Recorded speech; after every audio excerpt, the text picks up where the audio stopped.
Bonjour à vous, étudiants, étudiantes du cours éthique et professionnalisme. Comment allez-vous cette semaine? Je vous ai réservé une petite surprise cette semaine, en fait, quelque chose de différent. J'ai fait une entrevue avec Nadia Nafi. Donc, Nadia est titulaire de la chaire de leadership en enseignement, mais sur les pratiques pédagogiques innovantes en contexte numérique. En fait, Nadia souhaitait me rencontrer pour discuter d'un prix en enseignement que j'ai récemment gagné. En fait, il y a eu c'est l'entrevue en question. On a discuté du cours, mais aussi de l'histoire de ce cours, des rouages de ce cours. Vous le savez, là, vous avez suivi ce cours. Il y a toutes sortes d'artifices, mais aussi d'outils là, qui se cachent derrière ce cours. C'est le fruit de plusieurs années de travail pour arriver à un cours qui ressemble à celui que vous avez suivi récemment. Donc, c'est ce que je vous propose aujourd'hui, cette aventure, cette entrevue, mais surtout pour vous, aller voir un peu qu'est-ce qui se cache, quels sont les rouages de ce cours, qu'est-ce qui se cache sous le capot ou dans le back-end. Donc, allez écouter tout ça. C'est ce que je vous propose cette semaine. L'entrevue est assez longue, donc c'est à peu près 1 heure et demie de discussion que nous avons eue, Nadia et moi. Donc, j'ai divisé en deux parties. La première partie, c'est plutôt la présentation des projets pédagogiques que j'ai instaurés dans ce cours. Puis la deuxième partie, ben, c'est une discussion peut-être un peu plus libre entre Nadia et moi. Là. C'est à propos de la pédagogie, des difficultés, des grandeurs, des misères de l'enseignement universitaire. Bonne écoute!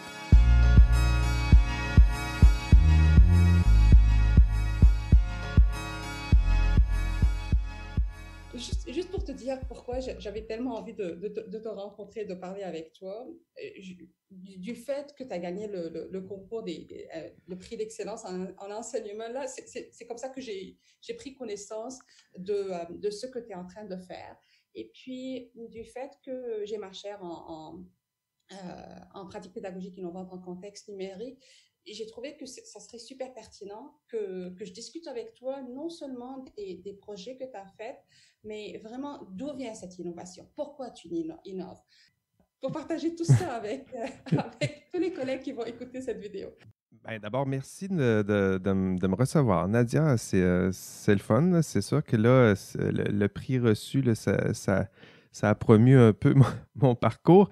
Mais ça fait longtemps que j'enseigne, en fait. Ça fait pas si longtemps que ça fait une dizaine d'années. Mais ça fait 10 ans que je travaille dur avec beaucoup d'étudiants pour essayer d'améliorer un cours. Parce que moi, c'est un cours que je donne. C'est juste que c'est des centaines et des centaines d'étudiants qui traversent ce cours. Pour vous donner une idée, là, pour te donner une idée, Nadia, cet été, c'est 250 étudiants.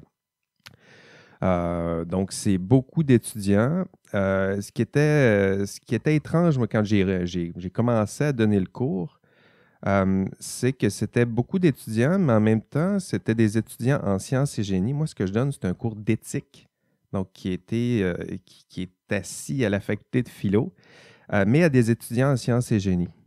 Donc, quand j'ai pris ce mandat-là, la difficulté, c'était d'arrimer ces deux cultures-là, là, qui ne sont pas nécessairement.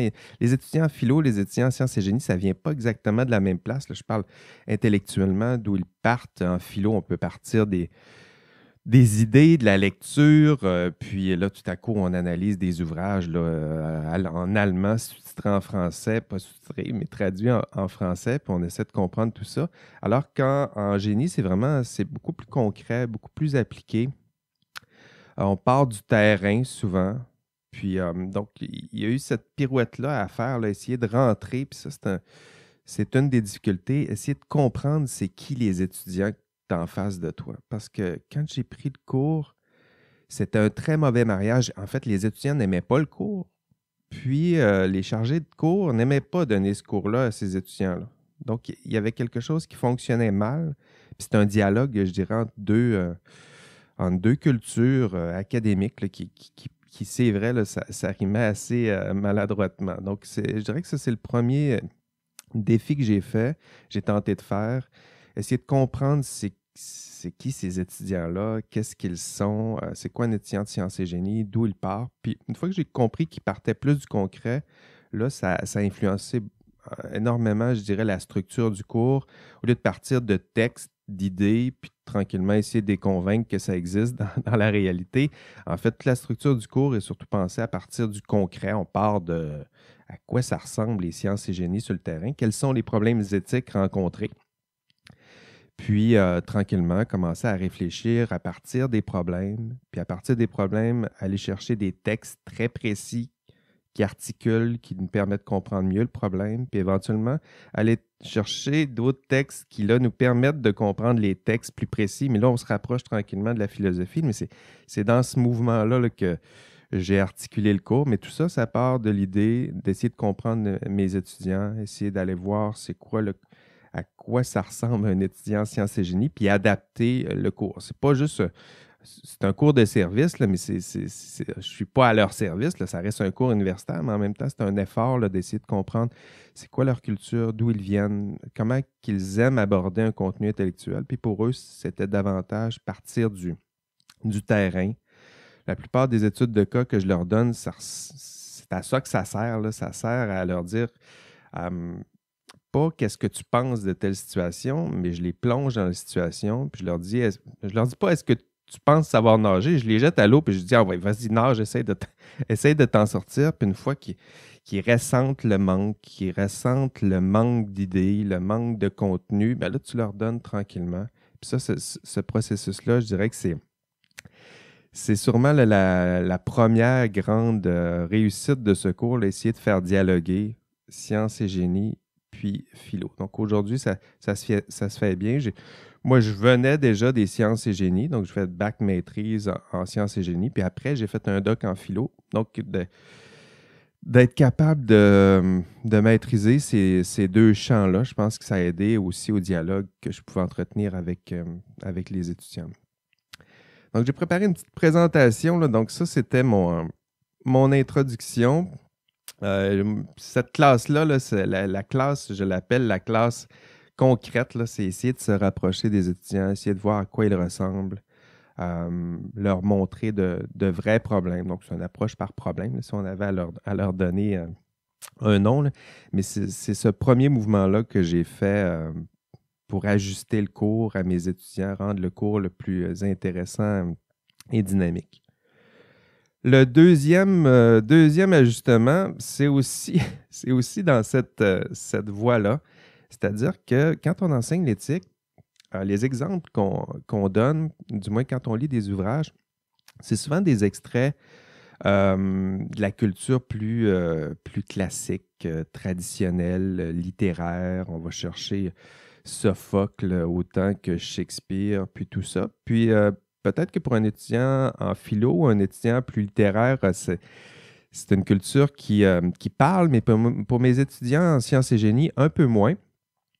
Donc, un des seconds ajustements que j'ai fait dans le cours, c'est essayer d'aller imprégner mon cours de la culture plus geek ou culture plus populaire. Là. Donc, tout ce qui est de super-héros, séries de TV, il y en écoute à plein, là, surtout en ce moment.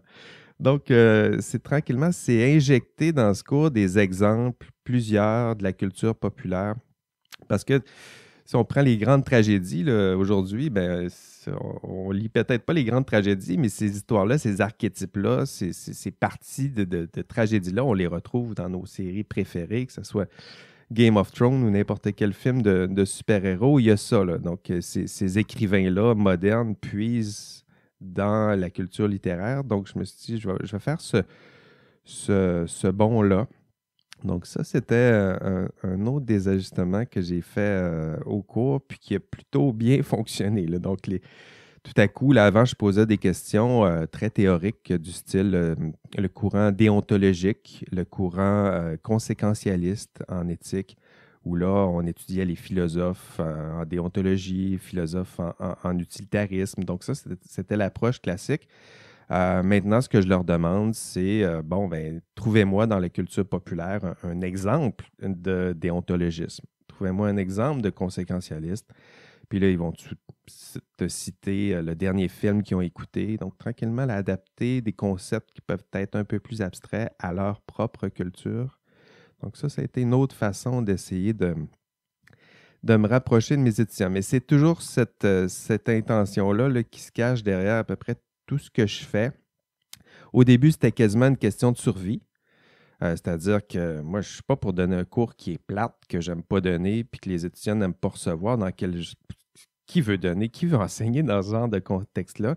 Donc, au début, c'était ça, là.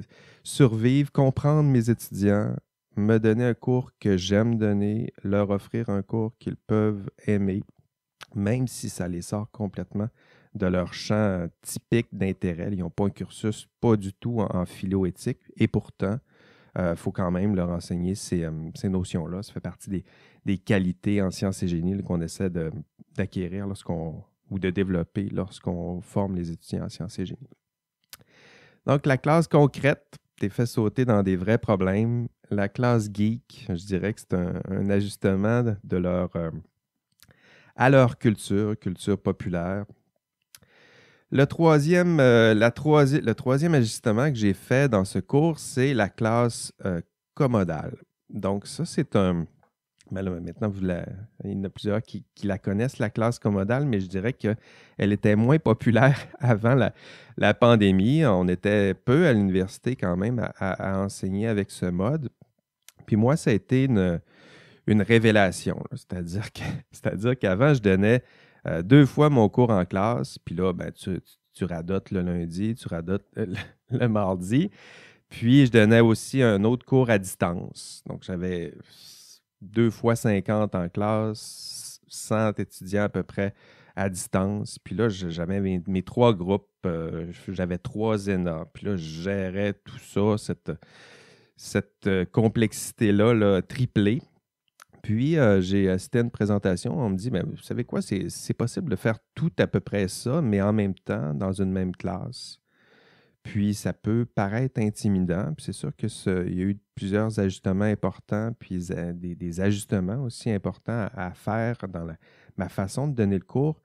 Mais en ce moment, je suis un des plus heureux professeurs du campus, probablement parce que j'ai fait ces choix-là. C'est-à-dire qu'au début, je voulais donner plus de liberté à l'étudiant. Puis finalement, au passage, je me suis donné aussi plus de liberté.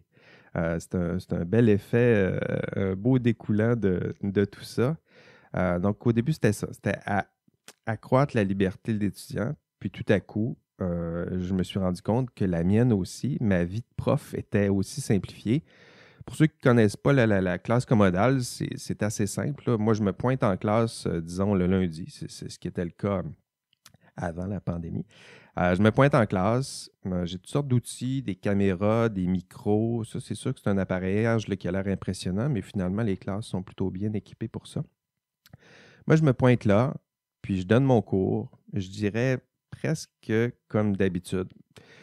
La seule différence, c'est qu'il y a d'autres étudiants qui sont branchés en classe synchrone, donc qui regardent la diffusion de mon cours. Pour eux, ils peuvent même chatter sur une fenêtre de chat. Donc, il y a une classe parallèle là, qui est là, en classe synchrone. Moi, j'ai engagé un auxiliaire qui, elle, s'occupe de cette classe-là, là, qui m'aide à faire la transition entre ce qui se passe en classe et ce qui se passe à distance synchrone. Donc, ça, c'est mes 2 principales classes, là.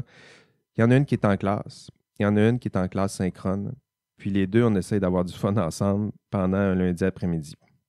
Et il y a une autre classe qui, elle, est à distance, c'est-à-dire que les étudiants sont tout à fait libres d'aller à leur rythme. J'ai toutes sortes de contenus que je leur offre, des contenus audio, vidéo, des textes, évidemment.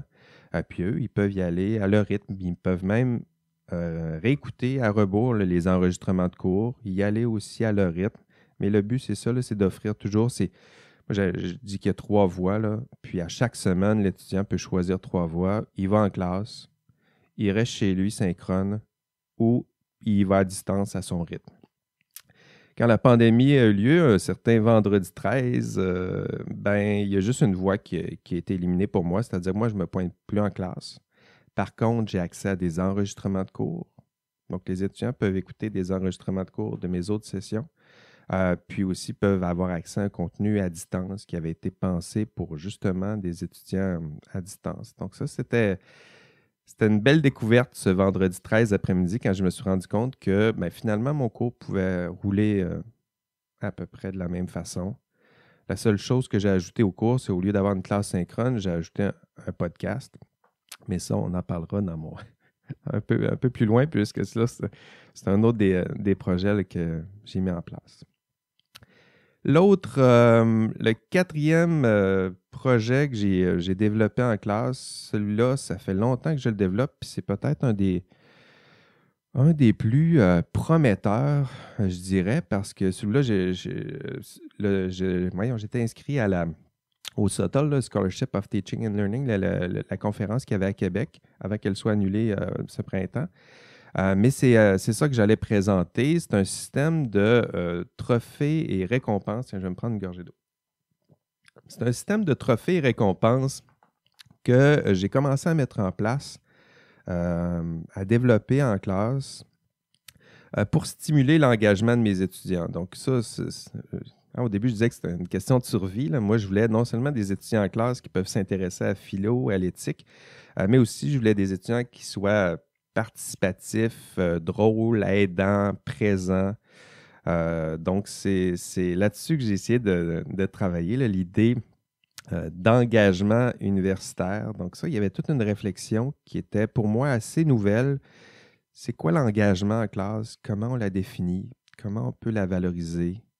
À quoi ça pourrait ressembler? Quels sont les comportements attendus à l'université? C'est quoi un cours universitaire? Comment accroître tout ça? Puis c'est dans ce questionnement-là, là, j'étais peut-être rendu un petit peu plus loin là, dans ma réflexion sur le cours, la pédagogie, mais c'est dans cet esprit-là là, que j'ai essayé de tenter de développer là aussi ce système de trophées et récompenses. Dans le fond, c'est assez simple. Ça s'inspire là, de la culture du jeu vidéo. Pour ceux qui connaissent peut-être pas la culture du jeu vidéo, quand on joue à des jeux vidéo, il y a toujours des trophées qu'on nous donne, peu importe, là, plein de petits trophées. À la limite, tu te dis pourquoi ils me donnent tous ces trophées-là, mais à la fin, c'est intéressant. À toutes les fois que je sais pas, tu ouvres ton jeu, tu le mets dans la vidéo, puis là, tu as un trophée. Ah, déjà. Puis là, tu joues, puis après un premier tableau, tu as un trophée. Puis après que tu aies vaincu un premier monstre, tu as un autre trophée. Puis cette accumulation des trophées-là, au début, je me disais, mais à quoi ça sert? Mais en même temps, il y a d'autres trophées d'exploration. Tu as une carte. Puis si tu prends le chemin tout droit, tu as un trophée parce que tu as vaincu le boss. Mais si tu décides d'explorer l'ensemble du contenu, tu as toutes sortes de petits trophées que tu peux aller chercher à droite. Puis ces trophées-là servent plutôt à valoriser l'exploration d'un contenu qui est là. Ici, c'est pour le joueur. Mais vous voyez un petit peu le parallèle que j'ai fait avec le cours universitaire. Donc, c'était l'idée de valoriser des comportements qui sont plus difficiles à valoriser à l'université. À l'université, on valorise évidemment l'excellence, la réussite, la mémoire, le travail. Donc, tout ça, c'est là, c'est présent, puis on donne des points. Hein. Valoriser, c'est pas juste dire bravo, c'est bon, mais on donne des points. Mais il y a toutes sortes d'autres comportements qu'on souhaite, me semble-t-il, en tout cas moi, que je souhaite dans ma classe. Sinon, ma classe est plate. Là, s'ils sont juste là pour retenir ce que je dis, ou moi, je serais... J'avais un prof, mon vieux prof de connect, qui disait « c'est pas des cruches là, que tu remplis d'eau. Là. Hein? Puis on n'évalue pas la qualité de la cruche à la quantité d'eau qu'elle peut contenir. Ça ne fonctionne pas. Un prof, c'est d'autres choses. Une classe universitaire, c'est d'autres choses. Un cours universitaire, c'est d'autres choses. Puis il y a d'autres comportements qu'on peut valoriser. La création, donc un étudiant qui s'exprime en classe, c'est intéressant, qui lève la main, qui participe sur les forums de discussion, qui partagent moi, il y a des étudiants qui me partagent des schémas. Ils résument schématiquement des parties de cours, qui vont me faire des dessins pour illustrer, qui vont me partager des mimes là, qu'on trouve sur Internet, qui font des liens entre des mimes, puis la culture, le contenu de cours plutôt. Donc, l'idée de création des étudiants qui sont créatifs, qui sont curieux. Donc, ça, c'est la première catégorie de trophées et récompenses. Je leur donne toutes sortes de petits trophées et récompenses. À la fin, ça peut leur permettre d'aller chercher 5 points bonus maximum. Mais là, il faut les faire travailler fort. C'est-à-dire qu'avant d'avoir un point de bonus, parce que tu es créatif, il faut que tu sois créatif. Puis là, je prends en note chaque petite contribution. Donc, s'exprimer, explorer, donc les étudiants qui sont curieux, qui font des recherches, qui font des recherches par eux-mêmes sur le contenu de cours, qui se mettent à chercher des articles pertinents qui enrichissent le contenu de cours. Ça aussi, c'est un volet qui est récompensé. Évidemment, il y a un volet classique là, de compétition, ceux qui réussissent le mieux, ceux qui ont les meilleures notes, ceux qui participent les premiers dans des forums de discussion, ceux qui réussissent parfaitement une série de questionnaires. Donc, ça, c'est une autre série de trophées.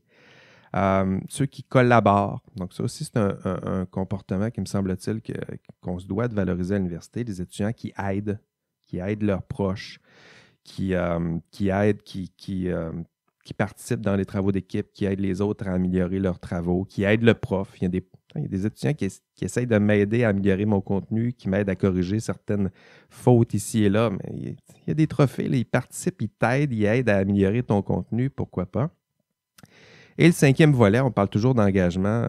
C'est quoi l'engagement des étudiants? Le 5e volet, c'est celui d'identification. Donc ça, c'est un volet qui est intéressant. C'est que l'étudiant en 19-23 ans, c'est une personnalité qui est pas tout à fait finie. Hein. Ils se recherchent encore, ils tentent d'affirmer leur personnalité, ils tentent d'affirmer ce qu'ils sont. Puis ça, avec mon système de trophées, je me sers des tableaux, des meneurs là, pour que les étudiants s'associent à un type de personnalité. Il y a des étudiants qui gonflent le torse quand ils sont les premiers de classe, mais il y en a d'autres qui vont gonfler le torse quand ils sont les premiers dans la catégorie aide, collaboration. Il y en a d'autres qui sont plus dans la catégorie création, humour, puis ils veulent s'affirmer de cette façon-là. Donc ça, c'est l'autre volet de l'engagement que j'ai tenté d'adapter à ce système de trophées. Ce système de trophées, c'est une trophée et récompense, c'est une bonne idée. Ça s'inscrit dans le comment ils appellent ça, le gaming, game education, ou je ne me rappelle pas exactement comment ils l'appellent, mais c'est très tendance, je dirais, dans le courant de la pédagogie universitaire. Mais pour moi, ça me demande beaucoup de travail. C'est-à-dire que là, vous m'écoutez jaser, là, mais je travaille fort. Je travaille fort avec ce système-là. J'ai un fichier Excel juste pour ça, là, où je donne des petites marques, puis là, je prends en note chaque contribution de l'étudiant. Puis là, s'il est présent en classe 12 fois, ben, il y a un trophée pour ça, parce qu'il était présent en classe, mais il faut prendre les présences. S'il était en classe synchrone, puis il était en classe synchrone présent les 12 fois, ben, il y a un trophée pour ça, mais il faut que tu saches, il faut que tu prennes. Donc, tout ça, là, c'est beaucoup de micro-gestion. Je ne le conseille pas à tout le monde. En tout cas, pas partir comme moi, à partir de rien. Mais c'est un projet que j'ai proposé à l'université, au service des technos ici, les techno-informatiques à l'université. Puis eux ont décidé de prendre le relais là, en m'aidant à automatiser. Si vous voulez, plus tard, là, je peux peut-être vous montrer des images à quoi ça sert plutôt, mais j'ai une programmeuse là, qui est pas temps plein là-dessus, c'est ainsi, ils ont d'autres feux à éteindre, là, mais qui, pendant plusieurs mois, puis là, elle va reprendre à l'automne, est en train de programmer ça, là, c'est-à-dire programmer une application de trophée plutôt générique que les autres profs on pourrait servir d'un système comparable. Évidemment, il faudrait l'adapter à la classe étudiante en question. Ils ont chacun leur culture, là, mais un système de micro-récompenses qu'on pourrait instaurer, qui serait automatisé. Un des trophées que j'aimerais voir, c'est quand un étudiant ouvre son plan de cours, j'aimerais ça lui donner un trophée puis que ça soit automatique, là, parce qu'on veut tout le temps que l'étudiant ouvre son plan de cours, mais est-ce qu'il a au moins cliqué sur le document en question? Est-ce que l'étudiant s'est branché 100 fois à l'ENA pendant la session? J'aimerais ça que tout ça soit automatisé parce que c'est un bel indice d'engagement dans le cours si l'étudiant est présent, engagé, participatif, créatif. Donc, c'est mon 4e système là, que je tente de développer. En fait, il est en place, mais il est plutôt manuel en ce moment, ce qui me fait travailler fort, puis j'espère avoir l'aide des services des techno-informatiques pour m'aider à simplifier tout ça. C'était mon 4e projet. Le 5e sur lequel je travaille en ce moment, c'est un projet de podcast. Donc, pourquoi j'ai un micro en ce moment? C'est entre autres pour cette raison. C'est-à-dire que à distance, en fait, j'avais deux idées que j'ai combinées pour cette classe-là. J'avais de la difficulté à créer cette communauté-là à distance. C'est-à-dire qu'en classe, la communauté, elle se crée quasiment par elle-même. Il y a une classe, il y a un groupe d'étudiants, sont là, ils sentent faire partie d'une communauté, ne serait-ce que parce qu'ils sont en classe. Puis le professeur fait partie de la communauté parce qu'il se pointe en avant, puis il dit bonjour, puis il dit je m'appelle Jean-François, puis il fait un sourire, puis tout à coup, il y a une connexion qui est faite. À distance, il faut vraiment mettre beaucoup d'efforts pour recréer ce qu'on peut créer là, en 2 minutes, cette relation-là. Cette relation-là avec l'étudiant en classe. À distance, il y a plusieurs artifices là, qu'on peut mettre en place pour créer cette vraie relation-là unique. Hein, ce qu'on peut créer avec un sourire là, en classe, il faut que tu recrées ce sourire-là à distance. Puis ça, c'est plus compliqué. Donc, la communauté que je voulais tenter de développer, c'est de créer un podcast. Donc, c'est une émission de radio que j'enregistre à chaque semaine en classe synchrone. Donc, je vais en classe synchrone avec mes étudiants. L'enregistrement dure quoi? 45 minutes. Puis, en gros, je communique avec mes étudiants. Ils sont là en ligne. Ils peuvent poser leurs questions. J'explique un peu le contenu du module qui s'en vient. On est rendu cette semaine au module 12. J'ai présenté le contenu du module 12. Je réponds à leurs questions.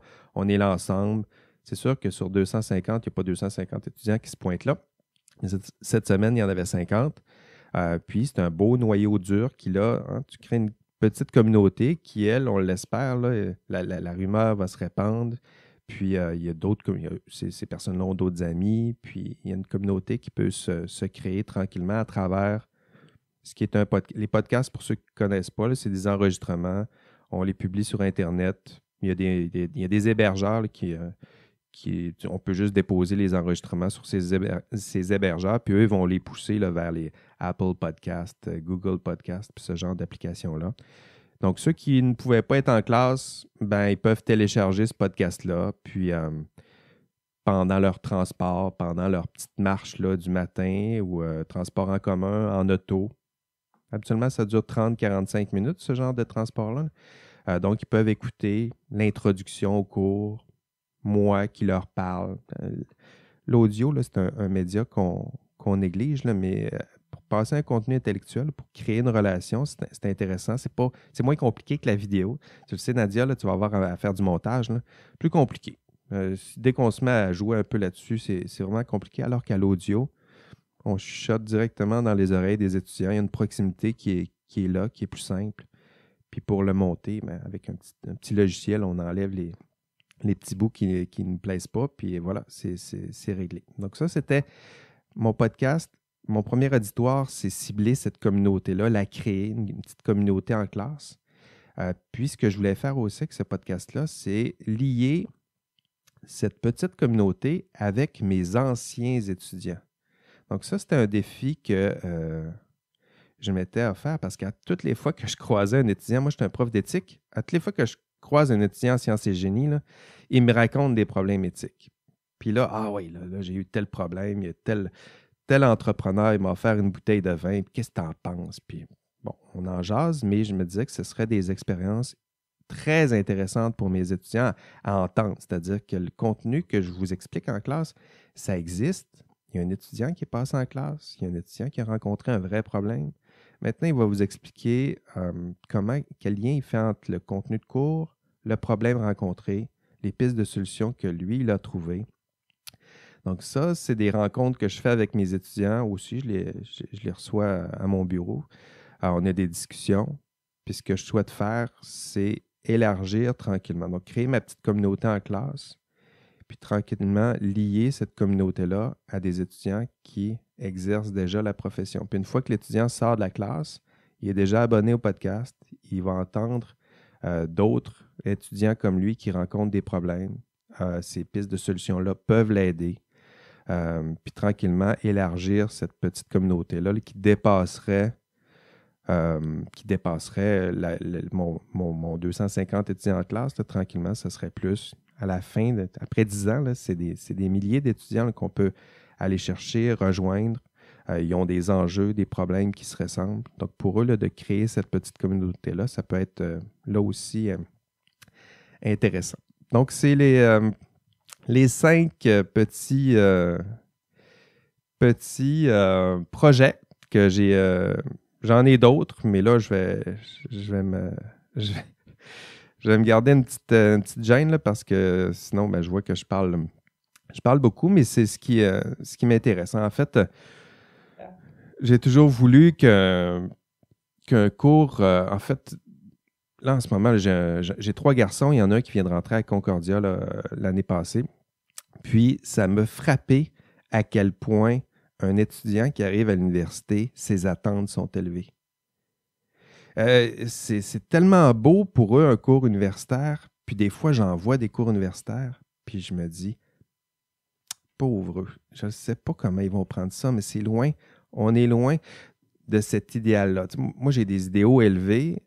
Puis, un cours universitaire, ça devrait être intellectuellement, humainement, pédagogiquement, ça devrait être l'expérience d'une vie intellectuellement. Si on n'est pas capable de leur offrir cette expérience-là. Mais ça, c'est les idéaux. Mais disant ça, là, je suis bien au courant qu'on est vraiment loin et je me considère aussi vraiment très loin de cet idéal-là.